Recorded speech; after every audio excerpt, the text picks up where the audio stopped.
Hi friends, welcome back to Mazhathulli creations. ഗൗതമും ബെഞ്ചമിനും സംസാരിക്കുകയാണ്. എങ്ങനെയെങ്കിലും കണിമംഗലം ഗ്രൂപ്പ് തകർക്കണം, അത് തൻ്റെ അച്ഛന് ഞാൻ കൊടുത്ത വാക്കാണെന്ന് ബെഞ്ചമിൻ ഗൗതമിനോട് പറയുന്നുണ്ട്. അപ്പോൾ ഗൗതമൻ പറയുന്നു, വരുൺ ഒരു ബുദ്ധിയുള്ള ബിസിനസ്മാനാണ്, അതുപോലെ തന്നെയാണ് അവരുടെ അച്ഛനും. ഇവരെ രണ്ടുപേരെയും മറികടക്കുന്നത് വളരെ പ്രയാസമുള്ള കാര്യമാണെന്ന് പറയുമ്പോൾ ഇതിനേക്കാൾ ബുദ്ധിയുണ്ട് എനിക്ക് എന്ന രീതിയിലായിരുന്നു ബെഞ്ചമിൻ്റെ സംസാരം. ബെഞ്ചമിൻ്റെ ചിന്തയും പ്രവൃത്തിയും ഇതിനേക്കാൾ ഒരുപാട് മുകളിലാണെന്ന് പറയുന്നുണ്ട്. ശേഷം കാണിക്കുന്നത് വക്കീല് ഒരു 5 ലക്ഷം രൂപയായിരുന്നു കേസ് വാദിക്കണമെങ്കിൽ കൊടുക്കണമെന്ന് പറഞ്ഞത്. അത് പ്രിയങ്ക അപ്പോൾ സമ്മതിക്കുകയും ചെയ്തു. പക്ഷേ എങ്ങനെയാണ് കൊടുക്കേണ്ടത് എന്നറിയില്ല.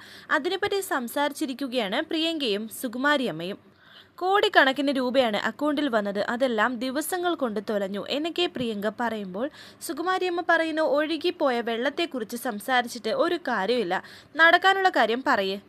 നമ്മൾ ഇവിടെ ഇരുന്ന് എത്ര ആലോചിച്ചാലും പണത്തിൻ്റെ മാർഗം കണ്ടെത്താൻ കഴിയില്ലെന്ന് പ്രിയങ്ക.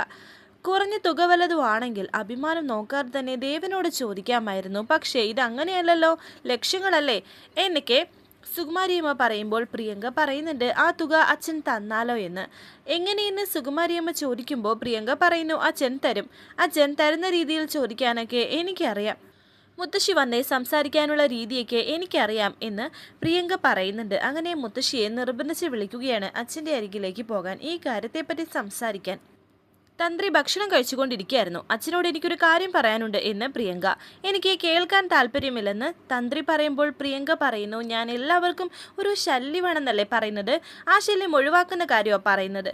എന്താണ് എന്ന് തന്ത്രി ചോദിക്കുമ്പോൾ പ്രിയങ്ക പറയുന്നു, ഞാൻ ഈ നാട്ടിൽ നിന്നാ ബുദ്ധിമുട്ടാണ്, ഈ നാട്ടിൽ ഞാൻ പോകാൻ തീരുമാനിച്ചു.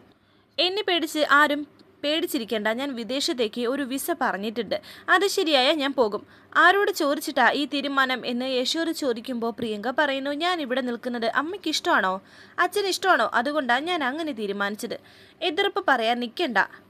സ്വന്തം കുടുംബത്തിന് പോലും ഒരു പരിഗണനയും കിട്ടാതെ വരുമ്പോൾ വേറെ എവിടേക്കെങ്കിലും പോകാൻ തീരുമാനിക്കുന്നത് സ്വാഭാവികമല്ലേ എന്നൊക്കെ സുകുമാരിയമ്മ പറയുകയാണ്. നീ സമ്മതിച്ചേക്ക് ദേവ, അവൾ പോട്ടെ എന്ന് സുകുമാരിയമ്മ. പോയിക്കോളൂ എന്ന് തന്ത്രി പറയുമ്പോൾ അതിനെനിക്ക് പണം വേണം, വിസയ്ക്ക് തൽക്കാലം 5 ലക്ഷം കൊടുക്കണം, തൽക്കാലം ആ പണം അച്ഛൻ തരണമെന്ന് പ്രിയങ്ക പറയുമ്പോൾ എൻ്റെ അരികിലില്ല, എൻ്റെ കയ്യിലില്ല എന്ന് തന്ത്രി പറയുന്നുണ്ട്. എന്ന് പറഞ്ഞാൽ എങ്ങനെയാ, എൻ്റെ ആവശ്യങ്ങൾ ഞാൻ പിന്നെ ആരോട് പറയണം എന്ന് പ്രിയങ്ക പറയുമ്പോൾ തന്ത്രി പറയുന്നു, നിന്റെ ആവശ്യങ്ങളും അനാവശ്യങ്ങളും അറിഞ്ഞു ചെയ്യുന്ന ഒരാളുണ്ടല്ലോ, എന്നെക്കൊണ്ടൊരു മാർഗമില്ല, ഉണ്ടായിരുന്നെങ്കിൽ നിന്നോട് ചോദിക്കില്ലായിരുന്നല്ലോ എന്ന് സുകുമാരിയമ്മ.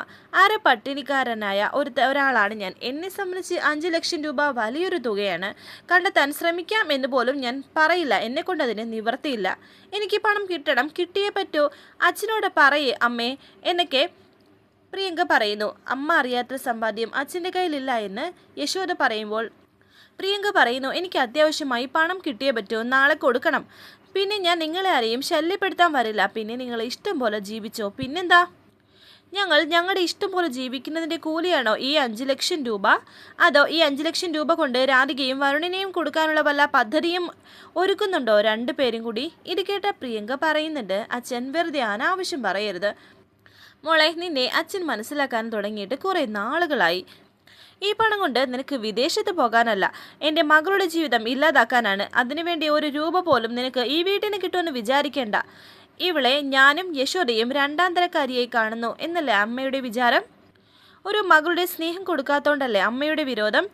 ഇപ്പോൾ ഇറങ്ങിക്കോ, ഇങ്ങനെ ഒരു മകളുണ്ടെന്ന് ഞാൻ ആരോടും പറയുന്നില്ല, എൻ്റെ മനസ്സിനോട് പോലും എന്ന് തന്ത്രി.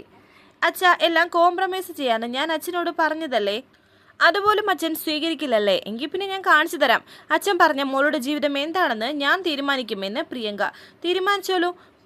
കണിമംഗലം ജയഭാരതിയമ്മ പോലീസ് സ്റ്റേഷനിൽ നിന്ന് ഇറങ്ങിയതും അതിന് കയറിയതും അതിന് കാരണക്കാരനായ പോലീസിനെ വിലങ്ങ് വെച്ച് കൊണ്ടുപോയതും രണ്ടുപേരും മനസ്സിലൊന്ന് വെച്ചേക്കണം. നീ കാണിച്ചു കൂട്ടിയത് കോടതിയിൽ ചെന്ന് പറയാൻ ഞാനും യശോദയും തയ്യാറായാൽ പിന്നെ CI കിടക്കുന്ന അതേ ജയിലിലേക്ക് നിനക്കും മുത്തശ്ശിക്കും നിൽക്കുന്ന 2 പേർക്കും അവിടെ പോയി കിടക്കേണ്ടി വരും. അരുതാത്തത് എന്നെ കൊണ്ട് ചെയ്യിപ്പിക്കരുത്, മനസ്സിലായോ 2 പേർക്കും എന്ന് പറയുന്നുണ്ട്. ദേഷ്യത്തോടെ രണ്ടുപേരും പോകുന്നു.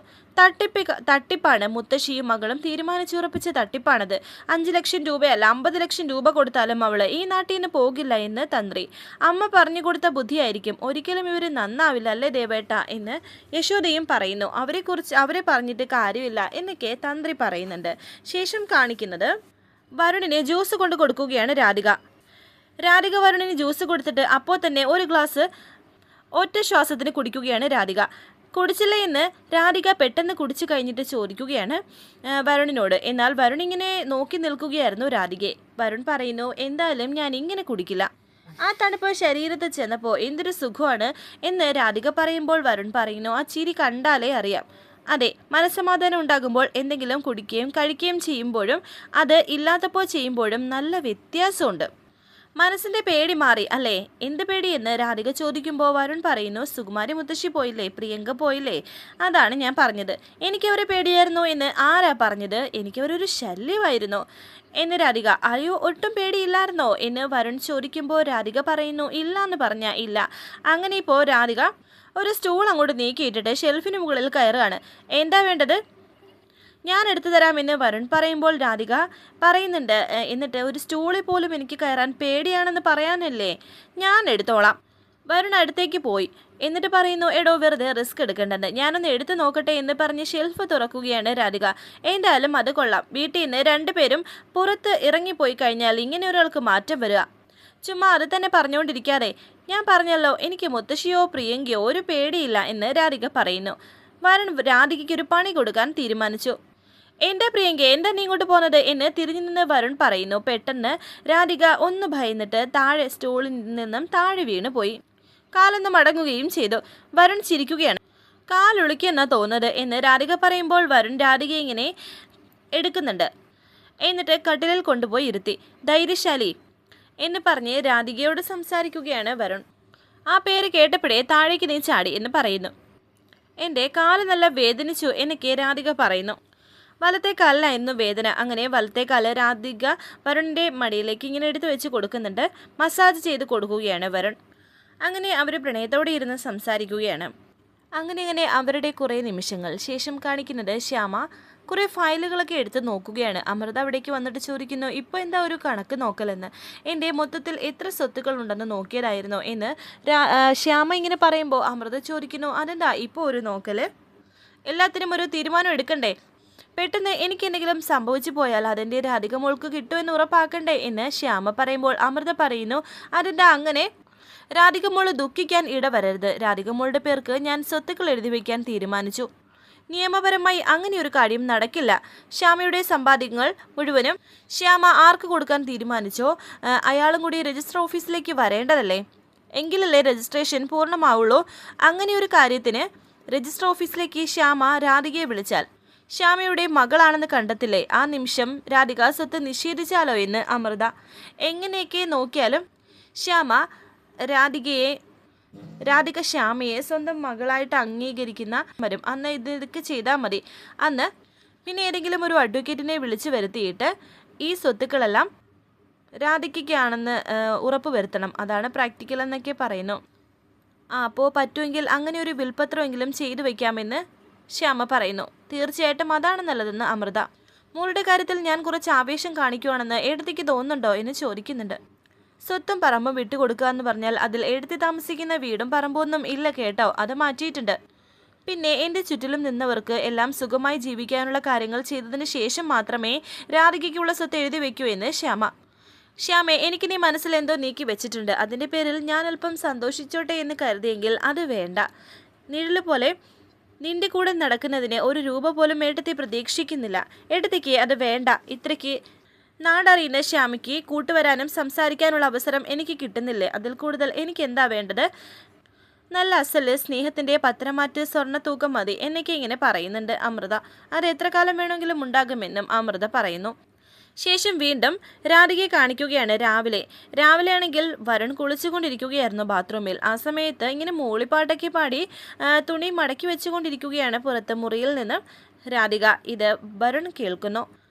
എന്നിട്ട് ടവൽ മാറ്റി വെച്ചിട്ട് അവിടെ നിന്ന് വിളിക്കുകയാണ് വരുൺ രാധികയെ താൻ ഈ റൂമിലുണ്ടോ എന്ന്. ഞാനിവിടെ ഉണ്ട് എന്ന് രാധിക. ഞാൻ ടവൽ എടുക്കാൻ മറന്നുപോയി. താനൊരു ടവൽ എടുത്തോണ്ട് വരുമോ എന്ന് വരുൺ ചോദിക്കുന്നു.